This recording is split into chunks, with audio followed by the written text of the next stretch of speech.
چل رہا ہے، وہ جوان جس کو ڈاکٹر اقبال نے کبھی عقاب کہا تھا، وہ جوان جسے قوم کا سرمایہ کہا، وہ جوان ہاں وہ میری قوم کا جوان تھا، وہ میری قوم کا جوان تھا، مسلمانوں کا جوان جس نے اندلس کے ساحل پہ کشتیاں جلائی تھی۔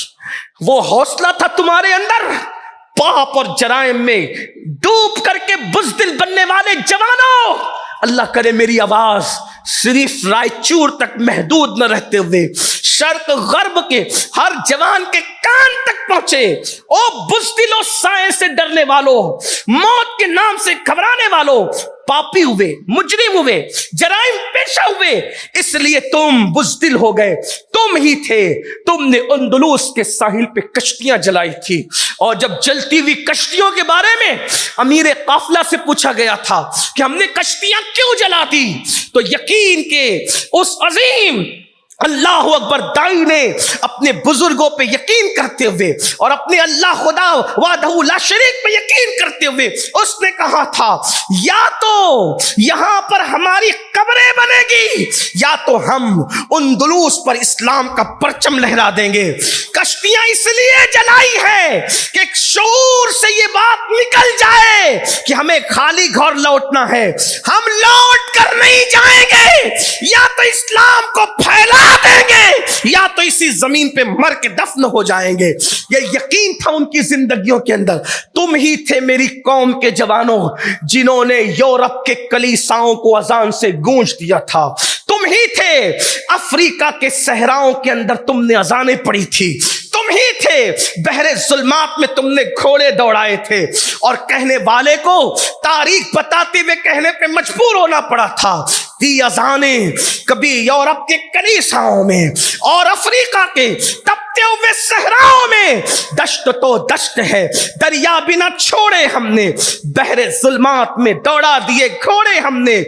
اب تم کیا یورپ کے کلیساؤں میں اذان پڑھو گے جو اپنے بچے کے کان میں اذان پڑھنے کی حیثیت نہیں رکھتا؟ وہ یورپ کے کلیساؤں میں کیا اذان پڑھے گا جو اپنے باپ کا جنازہ پڑھنے کی اوقات نہیں رکھتا؟ وہ بحر ظلمات میں گھوڑے کیا دوڑائے گا؟ اسی لیے پیدا ہوئے تھے کہ محمد الرسول اللہ کا کلمہ پڑھ کے اسلام کو بدنام کرو گے، زنا کے اڈوں پہ جاؤ گے۔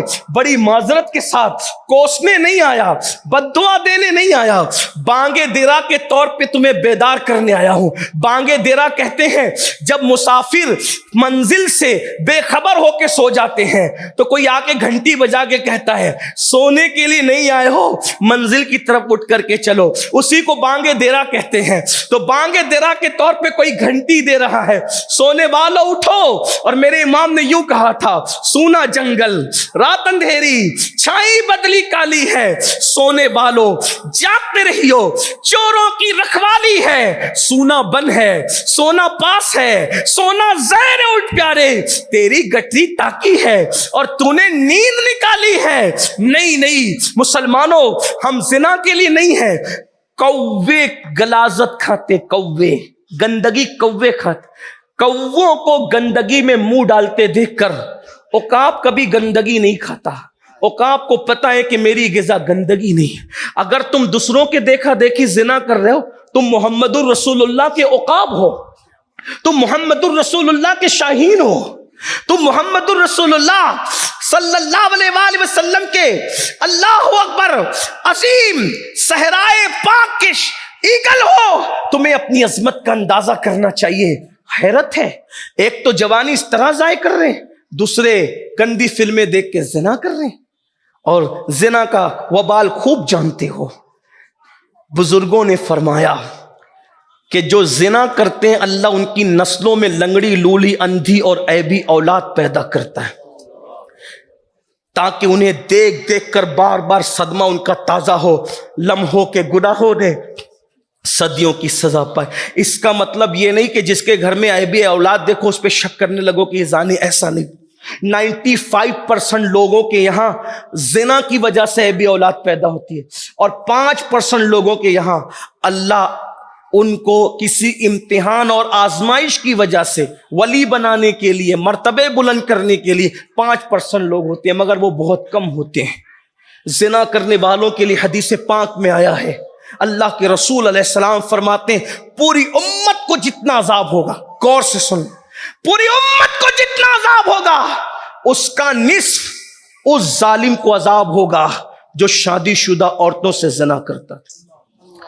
حالات یہ بن رہے ہیں کہ بھابھی دیور سے نہیں بچ پا رہی، یہ گندی فلم حالات ہیں، ہم مجبور ہیں، آہو بکا کرنے کے لیے مجبور ہیں، سالی بہنوئی سے محفوظ نہیں ہے، چچی بھتیجے کے معاملات اخبار میں آئے دن سنائی دے رہے، اب تو یہ ہے سوتیلی مائیں محفوظ نہیں ہیں، ساس بہن جو وہ داماد سے محفوظ، سسر سے بہو محفوظ نہیں، وجہ گندگی، بے پردگی، زنا کی فلمیں، اور اسی کے ساتھ ساتھ جو مرد کے ساتھ بدی کر رہا ہے، یہ تو اتنا گندا فعل ہے۔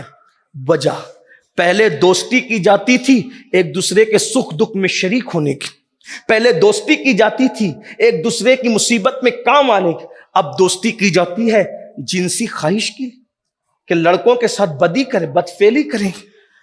دو مقام ایسے آتے ہیں جب اللہ کا عرش کانپتا ہے، دو مقام، تو چھوٹا سا طالب علم اور کوئی مقام بھی آتا ہوگا، لیکن میرے علم میں دو مقام، اللہ کرے اور مجھے اللہ توفیق دے میں علم حاصل کروں تو اور بھی مقام تلاش ہو سکتے، لیکن فی الحال دو مقام حدیث میں، دو مقام کا ذکر ہے۔ اللہ کا عرش کانپنے لگتا ہے، خدا کے عرش پہ کپ کپی طاری ہو جاتی، دو مرتبہ۔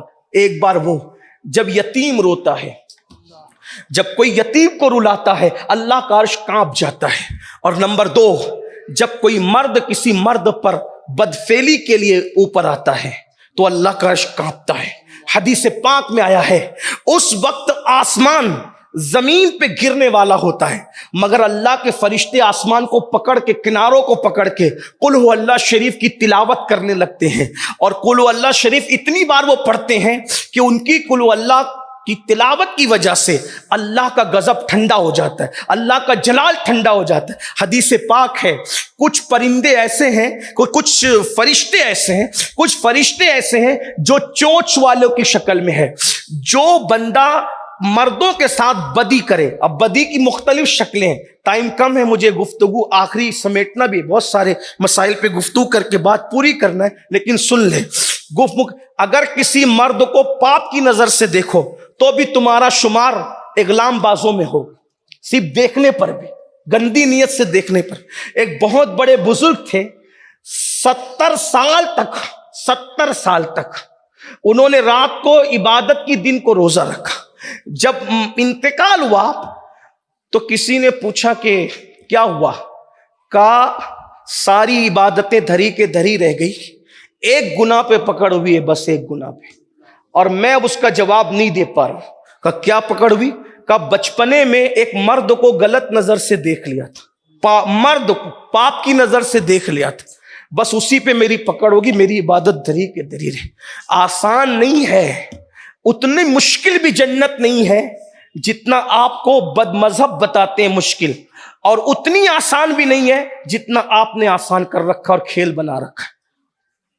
جنت دونوں کے درمیان ہے، نہ اتنی مشکل جو بد مذہب کہہ رہے ہیں، نہ اتنی آسان جو آپ کہہ رہے ہیں، بلکہ حقیقت ہے۔ میرے امام کہتے ہیں وہ تو نہایت سستا سودا بیچ رہے ہیں جنت کا، ہم مفلس کیا مول چکائے اپنا ہاتھ ہی خالی۔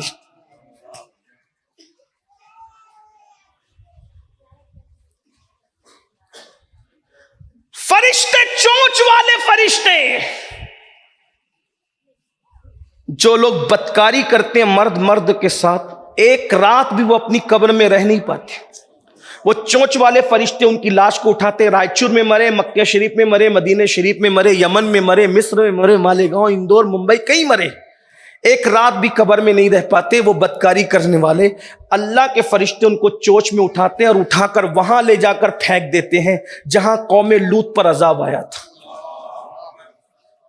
اور قیامت کے دن انہیں لعنتیوں کے ساتھ وہ اٹھیں گے۔ کہاں ہو؟ یہ گندی فلموں کا وبال ہے، یہ گندی فلموں کا نتیجہ ہے۔